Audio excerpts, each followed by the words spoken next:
ይህች ቦታ ተወልጄ ያደግኩባትን ኢየሩሳሌምን ትሁን፣ የተሰቀልኩባትን ቀራንዮን ትሁን፣ የተቀበርኩባትንም ጎልጎታን ትሁን፣ በዚህች ቦታ እየመጣ የሚማጸነውን ሁሉ ቸርነቴ ትጎበኘዋለች፣ እለ ምሕረቴም አይለይባትም። ከሩቅም ሆነ ከቅርብ መጥቶ የተቀበረ ኢየሩሳሌም እንደተቀበረ ይሁን የሚል የምሕረት ቃል ኪዳን የተገባላት የግሸን ደብረ ከርቤ ታሪክ እነሆ።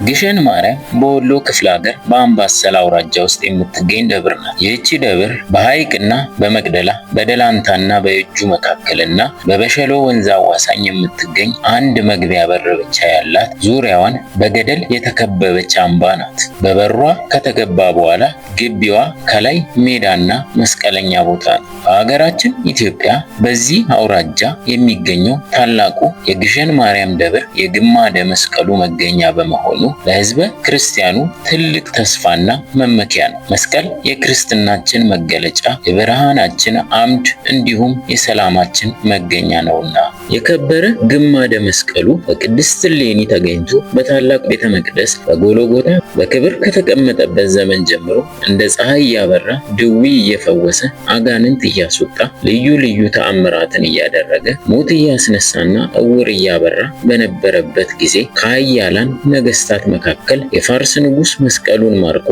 ፋርስ ወስዶ ማስቀምጦት ነበር። በዚህ ጊዜ የኢየሩሳሌም ምዕመናን የሮማውን ንጉስ ሕርቃልን እርዳታ በመጠየቅ እንዲመለስ አድርገው በኢየሩሳሌም ብዙ ዘመን ሲኖር እንደገና ኃያላኑ ነገስታት ይህን መስቀል ለመውሰድ ጠብ በመፍጠራቸው የጌታችንና የመድኃኒታችን የኢየሱስ ክርስቶስ መስቀል በአንድ ቦታ ሊቀመጥ አልቻለም። በዚህ ጊዜ የኢየሩሳሌም፣ የቁስጥንጥንያ፣ የአንጾኪያ፣ የኤፌሶን፣ የአርማንያ፣ የግሪክ፣ የእስክንድሪያና የመሳሰሉት የሃይማኖት መሪዎች ጠቡን ለማብረድ ችለው ነበር። ሆኖም ግን በኢየሩሳሌም የሚገኘውን የጌታችን የኢየሱስ ክርስቶስን መስቀል ከአራት በመክፈል በዕጣ አድርገው በስምምነት ለመካፈል ተገደዋል። ከሌሎቹ ታሪካዊ ንዋያተ ቅዱሳት ጋር በየሀገራቸው በመውሰድ በክብር አስቀምጠውታል። በዚህም መሰረት የቀኝ ክንፉ የደረሰው ለአፍሪካ ስለነበር ከታሪካዊ ንዋያተ ቅዱሳት ጋር በግብጽ የሚገኘው የእስክንድሪያ ፓትርያርክ ተረክቦ ወስዶ በክብር አስቀምጦት ነበር። ግማደ መስቀሉ ለብዙ ዘመን በእስክንድሪያ ሲኖር በግብጽ ያሉ እስላሞች እየበዙ ኃይላቸው እየጠነከረ በመሄዳቸው ምክንያት በእስክንድሪያ የሚኖሩት ክርስቲያኖችን ስቃይ አጸኑባቸው። በዚያን ጊዜም ክርስቲያኖቹም አንድ ሆነው መክረው በወቅቱ ለነበረው ለኢትዮጵያዊው ንጉስ ለአጼ ዳዊት እንዲህ የሚል መልእክት ልከው ነበር። ንጉሥ ሆይ፣ በዚህ በግብጽ ያሉ እስላሞች መከራ አጽንተውብናልና ኃይልህን አንስተ አስታክስልን። ዳግማዊ አጼ ዳዊትም ለመንፈሳዊ ሃይማኖት ቀንተው የክርስቶስ ፍቅር አስገድዷቸው በርካታ ሰራዊት አስከትለው ወደ ግብጽ ዘመቻ አደረጉ። መንገዳቸውም በሱዳን በረሃ በኩል ነበርና ጉዟቸውን አጋምሰው ካርቱም አካባቢ ሲደርሱ የአባይን ወንዝ ተመልክተው ግብጽን ለመውጋት ሀገራቸው ድረስ ምን አስኬደኝ፣ በጦርነትስ ክቡር የሆነውን የሰውን ልጅ ነፍስ ምን አስጠፋኝ፣ ከሀገሬ ምድር መንጭቶ የእነርሱ እስትንፋስ የሆነውን የአባይን ወንዝ ለምን አልገድበውም ብለው አሰቡና ሰራዊታቸውን እዛው አስፍረው አባይን ማስገደብ ጀመሩ። የወንዙን ውሃም ተፈጥሯዊ ከሆነ መንገዱ አስቀይሰው ወደ በረሃው ያለ ጥቅም እንዲፈስ አደረጉትና ለግብጽ ሰዎች ውሃውን የሚለቁት በክርስቲያኖች ላይ የሚፈጽሙትን ግፍ ካቆሙ ብቻ እንደሆነ የሚገልጽ መልእክት ላኩባቸው። ይህን የተመለከቱት የግብጽ ካሊፋዎች በሆነው ነገር እጅግ ተደናገጡ። በዚያን ጊዜ ንጉሱ ዳግማዊ ዳዊትም እንዲህ የሚል መልእክት ለእስላሞች ላኩባቸው። በተፈጥሮ ወንድሞቻችሁ ከሆኑት ከክርስቲያኖች ጋር ካልታረቃችሁ ሀገራችሁን መጥቼ ያጠፋለሁ። የንጉሱ መልእክት ለእስላሞቹ እንደደረሳቸው ፈርተው እንደ ጥንቱ በየሃይማኖታቸው ጸንተው በሰላም እንዲኖሩ ከክርስቲያን ወንድሞቻቸው ጋር ታርቀዋል። ካሊፋውም አጼ ዳዊት ያሉትን እንደሚፈጽሙና እስካሁን ላደረጉትም ይቅርታ በመጠየቅ እጅ መንሻ የሚሆን ብዙ ወቄት ወርቅ በማስያዝ የእስክንድሪያ አባቶችን ንጉሱ ወዳሉበት ሽምግልና ላኩባቸው። ይህንንም ዳግማዊ አጼ ዳዊት በሰሙ ጊዜ በጉዳዩ ንጉሱ በጣም ደስ ብሏቸው ነበር። እግዚአብሔርንም አመስግነዋል። ነገር ግን ንጉሱ ደስ ቢላቸውም ወርቁን መልሰው በመላክ እንዲህ የሚል ደብዳቤ ጽፈው ልከዋል። በግብጽ የምትኖሩ የክርስቶስ ተከታዮች ሆይ እንኳን ደስ አላችሁ። የላካችሁልኝን ወርቅ መልሼ ልኬላችኋለሁ። የኔ ዓላማ ወርቅ ፍለጋ አይደለም። የክርስቶስ ፍቅር አስገድዶኝ በተቻለኝ ችግራችሁን ሁሉ አስወገድኩላችሁ። አሁንም የምለምናችሁ በሀገሬ በኢትዮጵያ ረሃብ፣ ቸነፈርና ድርቅ ስለወረደብኝ መድኃኒታችን ኢየሱስ ክርስቶስ ተሰቅሎበት የነበረውን መስቀልና ከሌሎች ክቡራን ዕቃዎች ጋር እንድትልኩልኝ ነው አሏቸው።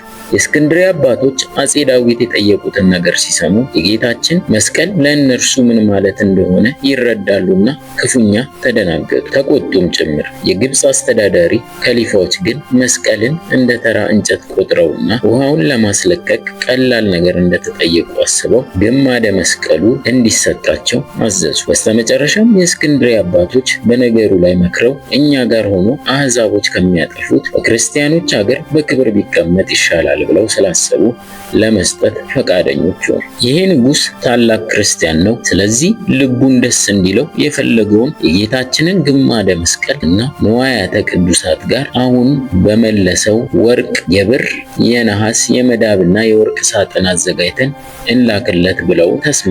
በክብር በስነ ስርዓት በሰረገላና በግመል አስጭነው ስናር ድረስ አምጥተው ባስረከቧቸው ጊዜ በእጃቸው እያጨበጨቡና በግንባራቸው እየሰገዱ በክብር በደስታ ንጉሱ አጼ ዳዊት ተቀብለዋቸዋል። ይህም የሆነው መስከረም 21 ቀን ነው። በኢትዮጵያም ታላቅ ብርሃን ሌት ተቀን 3 ቀን ሙሉ ሲበራ ሰነበት። የተረከቡትን ግማደ መስቀል ይዘውም ወደ ኢትዮጵያ በመመለስ ላይ እያሉ ግማደ መስቀሉ ወደ መካከለኛ ኢትዮጵያ ሳይደርስ ንጉሱ በጉዞ መሃል ስናር በተባለችው የኢትዮጵያና የሱዳን አዋሳኝ ድንበር ላይ ሲደርሱ ሕይወታቸው በማለፉ የመስቀሉ ወደ መሃል አገር የመግባት ጉዞ ተስተጓጉሏል። አጼ ዘርዓ ያዕቆብ እስከነገሱበት ጊዜ ድረስም ግማደ መስቀሉ በዚያው ቦታ ላይ በግብፃውያኑ ጳጳሳት እጅ በአደራ ተቀመጠ። አጼ ዘርዓ ያዕቆብ የአጼ ዳዊት 8ኛ ወንድ ልጅ ናቸው። አባታቸው የጀመሯቸውን ነገር በማስፈጸምም ይታወቃሉ። የቅዱስ መስቀሉንም ወደ ኢትዮጵያ መግባት ከእርሳቸው በፊት ነግሰው ከነበሩት ታላላቅ ወንድሞቻቸው በላይ ይናፍቁ ነበርና ልክ ሀገርን የማስተዳደሩ ኃላፊነት ሲሰጣቸው እግዚአብሔርን መልካም ፈቃድ በመጠየቅ መስቀሉ ወዳለበት ቦታ ተጓዙ። ከዚህ በኋላ ግማደ መስቀሉንም ከሌሎች ንዋያተ ቅዱሳት ጋር አምጥተው በመናገሻ ከተማቸው በደብረ ብርሃን ላይ ቤተ መቅደስ ሰርተው ለማስቀመጥ ሲደክሙ አንድ ራእይ አዩ። በዚያም ጊዜ ወዳጄ ዘርዓ ያዕቆብ ሆይ መስቀሌን በመስቀለኛ ቦታ ላይ አስቀምጥ የሚል ትእዛዝም ተቀብለው በኢትዮጵያ አውራጃዎች ሁሉ መስቀለኛ ቦታ በመፈለግ ከብዙ ቦታ ላይ አስቀምጠውት ነበር። ለምሳሌ በሸዋ በደርሄ ማርያም፣ በመናገሻ ማርያም እንዲሁም በወጨጫ መስቀሉን አሳርፈውት ነበር። ነገር ግን የመጨረሻውን ቦታ ያላገኙ በመሆኑ በራእይ እየደጋገመ መስቀሌን በመስቀለኛ ቦታ ላይ አስቀምጥ እያለ ይነግራቸው ነበር። አጼ ዘርዓ ያዕቆብም ለ7 ቀናት ያህል ሱባኤ በመግባታቸው መስቀለኛውን ቦታ የሚመራ አምደ ብርሃን ይመጣል የሚል መልእክት ሊደርሳቸው ችሏል። እርሳቸውም ከዚያ እንደወጡ መስቀለኛውን ቦታ የሚመራ አምደ ብርሃን ከፊታቸው መጥቶ ቆሞ በዚያ መሪነት ወደ ወሎ ክፍለ ሀገር አምባሰል አውራጃ ውስጥ ግሸን ከምትባል ስፍራ መርቶ አድርሷቸዋል። በእርግጥ ይህቺ ግሸን የተባለች አምባ ጥበበኛ ሰው እንደቀረጻት የተዋበች መስቀለኛ ቦታ ሆና ስላገኟት የልባቸው ደርሶ ደስ ብሏቸውም ነበር። በዚያች አምባ ታላቅ ቤተ መቅደስ ሰርተው መስቀሉንና ሌሎች ንዋያተ ቅዱሳትን በየማዕረጋቸው የክብር ቦታ መድበው አስቀምጧቸዋል። ዘመኑ በ14ኛው መቶ ክፍለ ዘመን ነው።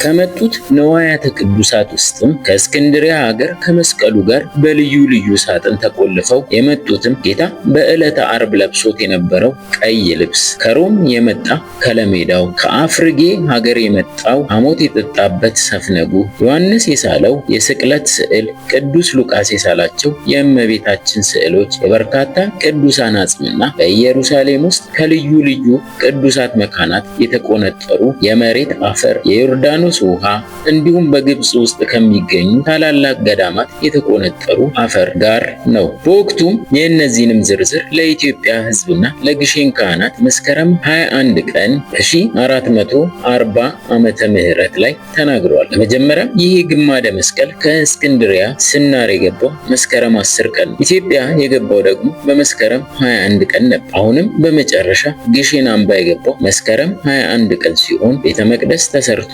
ቅዳሴ ቤቱ የተከበረውና አጼ ዘርዓ ያዕቆብ ለመላው ኢትዮጵያ በጽሑፍ በመዘርዘር የገለጹበትን ቀን መስከረም 21 ቀን። በዚያ ዘመን የኢትዮጵያ ጳጳሳት የነበሩት አባ ሚካኤልና አባ ገብርኤል የተባሉ ከንጉሱ ከአጼ ዘርዓ ያዕቆብ ጋር ሆነው የምህረት ቃል ኪዳን ለመቀበል በዚህች በግሸን ደብር ሱባኤ ገብቷል። በሱባኤያቸው መጨረሻም ጌታችን መድኃኒታችን ኢየሱስ ክርስቶስ ተገልጾ ይህች ቦታ እኔ ተወልጄ ያደግኩባትን ኢየሩሳሌምን ትሁን፣ የተሰቀልኩባትን ቀራንዮን ትሁን፣ የተቀበርኩባትንም ጎልጎታን ትሁን፣ በዚች ቦታ እየመጣ የሚማጸነውን ሁሉ ቸርነቴ ትጎበኘዋለች፣ እለ ምሕረቴም አይለይባትም፣ ከሩቅም ሆነ ከቅርብ መጥቶ የተቀበረ ኢየሩሳሌም እንደተቀበረ ይሁን የሚል የምህረት ቃል ኪዳን ገብቶላቸዋል። በዚያ ለተገኙት ምዕመናን ሁሉ በጽሑፍ ካሰሙ በኋላ ጠቅላላ የግማደ መስቀሉንና የሌሎቹን ታሪካውያን ንዋያተ ቅዱሳትንም ዝርዝር ታሪክ የያዘውን መጽሐፈ ኤፉት ብለው ሰይመው ድንጋጌውንም ሁሉ በመዘርዘር ለግሸን እግዚአብሔር አብ ቤተክርስቲያን ሰጥቷል። አጼ ዘርዓ ያዕቆብ በዚህ ብቻ ሳይወሰኑ ንግሥት እሌኒ በእመቤታችን ቅድስት ድንግል ማርያም ስም ቤተ መቅደስ እንድትሰራ አዘው የእመቤታችን ማርያም ቤተክርስቲያን ከእግዚአብሔር አብ ቤተክርስቲያን አጠገብ አሳንጻ ጥር 21 ቀን ቅዳሴ ቤቱ ተከብሯል። አጼ ዘርዓ ያዕቆብ ይህችን ደብር ደብረ ከርቤ ብለው በመሰየም እንኳንስ ሰው የሰገረ ቆቅ የበረረ ወፍ እንዳይገደል ዳሯ እሳት መሃሏ ገነት ትሁን ብለው ደንብና ሥርዓት በጤፉት መጽሐፍ ውስጥ አጽፈዋል።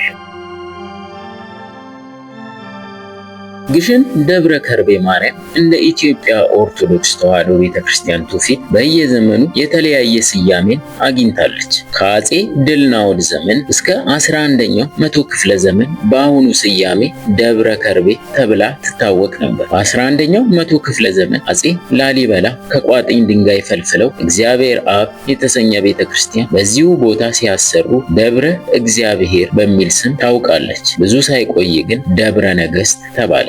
በ1446 አጼ ዘርዓ ያዕቆብ ግማደ መስቀሉ በዚህ ስፍራ ሲያሳርፉ ደብረ ነገሥት መባሏ ቀርቶ ደብረ ከርቤ ተባለች። አጼ ዘርዓ ያዕቆብ ግማደ መስቀሉን ይዘው እየገሰገሱ ስለመጡ በግዕዙ ገሰ ወይም በአማርኛው ገሰገሰ የሚለው ቃል ለቦታው ስያሜም ሆኖ አገልግሏል። በዘመናት ሂደትም ገስ ወደ ግሸን የሚለው ስም ተዘዋወረ። አካባቢው በዚሁ ስም ታወቀ። ይህ ደብር የተቀደሰ በመሆኑ ከበረከቱ ለመካፈል ወደ ግሸን ማርያም ምዕመናን በየዓመቱ መስከረም 21 ቀን እየሄዱ በዓሉን ያከብራሉ። አምላካችን እግዚአብሔር ከበዓሉ በረከት ያሳትፈን፣ ሀገራችን ኢትዮጵያንም ሰላም ያድርግልን፣ የመስቀሉንም በረከት በሁላችንም ላይ ያሳድርብን። አሜን።